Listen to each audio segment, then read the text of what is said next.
Hey, what's going on, everybody? My name is Matt Jarbo. Welcome. This is 3 Buck Theater. And you know, the Marvel Cinematic Universe is quite frankly, hands down, the biggest pop culture event in human history. 22 films, 11 years, $20 billion plus in the box office, and it's showing absolutely zero signs of slowing down. It's only ramping things up for the next 10 years and beyond. My grandkids will probably be watching MCU films with me in the theater in who knows how many years, but it's never going to go away provided it's still profitable. But there's one area really of Hollywood that the MCU has yet to kind of dominate, and that of course is the Academy Awards. The Oscars never really looks at them as being anything good, and with the exception of Black Panther last year getting nominated, and that I felt was dumb. I really did feel that was dumb. The movie was nominated, I think, more to send a message versus than it was for the actual clout of the film. But Infinity War and Endgame are far superior products, and I feel Infinity War should have been up for the nomination versus Black Panther, but that, of course, is just my opinion. However, some people in the Academy, and at least one person in particular, is never going to vote for anything with Avengers in the title of it. And this is an article coming in from Cinema Blend that says, Academy member says there's no way he'd ever vote for an Avengers movie to get an Oscar. Now, this is an anonymous director that is part of the directing block of the Oscars, where there are, I think, 519 directors that are currently part of the voting group in there, and it's kind of the general sentiment, right? It's kind of the general sentiment that we see coming out of the Oscars. Remember, Steven Spielberg himself came out and was trying to block Netflix from getting in on that action because he doesn't view it as being, well, proper, even though I think he's absolutely wrong, and a lot of other people think he's absolutely wrong.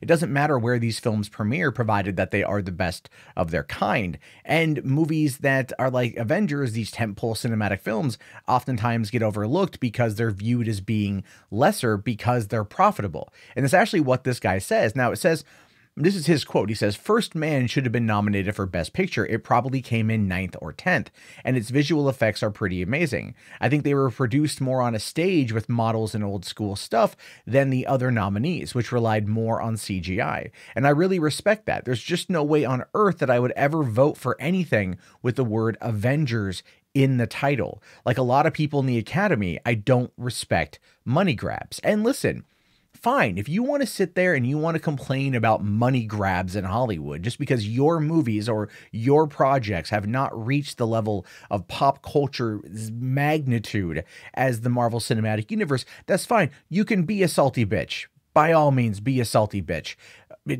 You're hiding behind anonymity in this particular point. Come out and actually say that. You should be so lucky to get a job directing for the MCU, because if anything, it puts your work in front of more people, which if it's received well, you can then get more work and then get more money. And if you're in the game to tell stories, you have to take some of these corporate jobs, these big jobs, in order to be able to get the ones you want to get off the ground. Look at George Clooney. He will do big budget films as a way to finance his smaller, more independent art house projects, his passion projects. And because of that, we got Good Night and Good Luck. We got Leatherheads. And yes, I'm going to qualify Leatherheads. I thought it was a great 1930s screwball comedy. And of course, there's The Monuments Men, which I really, really, really liked as well. But when it comes to the Academy itself, right, the question then becomes, how much impact does this one particular person have? Well, according to an article on Deadline from October of last year, it says, as of December 2017, the Academy had 7,258 voting members, with more than 900 new members invited to join this year, being 2018. Saying here from a spokesperson, with the addition of new members this year, the voting members would be 8,176. So this one anonymous director, who we don't know who it is, but I'm pretty sure it's somebody with some clout, because the Hollywood Reporter wouldn't just report on some random dude. Like, let's say, for example, it was, I'm just going to say Kevin Smith. And we all know Kevin Smith would vote for Avengers in a heartbeat. And he is part of the Academy, I believe. But if it was someone like of his caliber saying this, then that would be kind of a newsworthy story, and they would want to, you know, put it out there even under the guise of anonymity. But if it was, let's say, someone like the guys who did Paranormal Activity 1, 2, 3, and or well, let's say it's Oren Peli, the guy who did Paranormal Activity 1. Okay, Oren Peli, No one would care because he's not influential. I mean, I'm not kidding you when I say this. I use him as a direct example because we're Facebook friends, and he left the country because of Donald Trump, and he went to New Zealand. I'm not kidding you. Plus, we're both from San Diego, so I gotta, represent.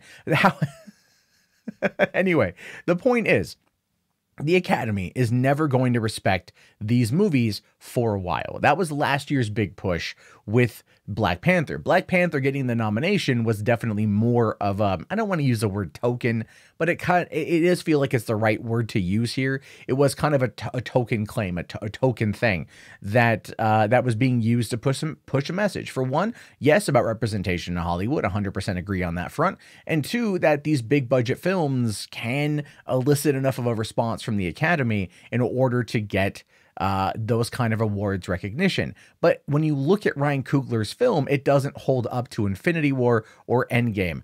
It really, really, really doesn't. That was more to send a message versus actually having a shot in hell at winning. Does that mean that down the road that Marvel films are not going to be a contender for Best Picture?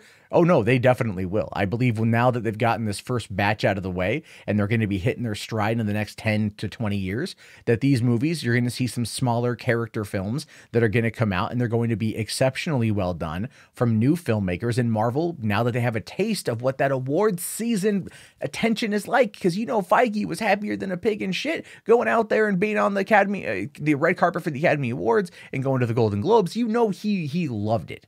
He absolutely loved it. And that's fine. That's great. But now that he's got that taste, he's going to want it. And so expect Marvel films to gun for the Oscars. Expect the next Avengers movie, whether it's New Avengers or Avengers 5 or whatever you want to call it.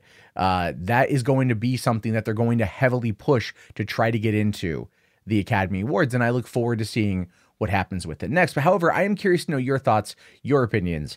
Do you think an Avengers movie will ever hit an Academy Award? Will ever get recognized for anything other than visual effects or editing or sound design or costuming? I really want to hear your thoughts on this one. Please let me know down in the comments. If you like the video, please toss it a thumbs up. It really does help out in the algorithm. And if you want to support the channel, consider checking us out on Patreon. Again, it keeps everything afloat. YouTube is a mess right now, and it does hinder some people, myself included, from coming to you guys every day to provide you with a lot of content that you like to watch. So something to consider. Anyway, I will talk to you guys later. Have yourself a fantastic day, and peace out.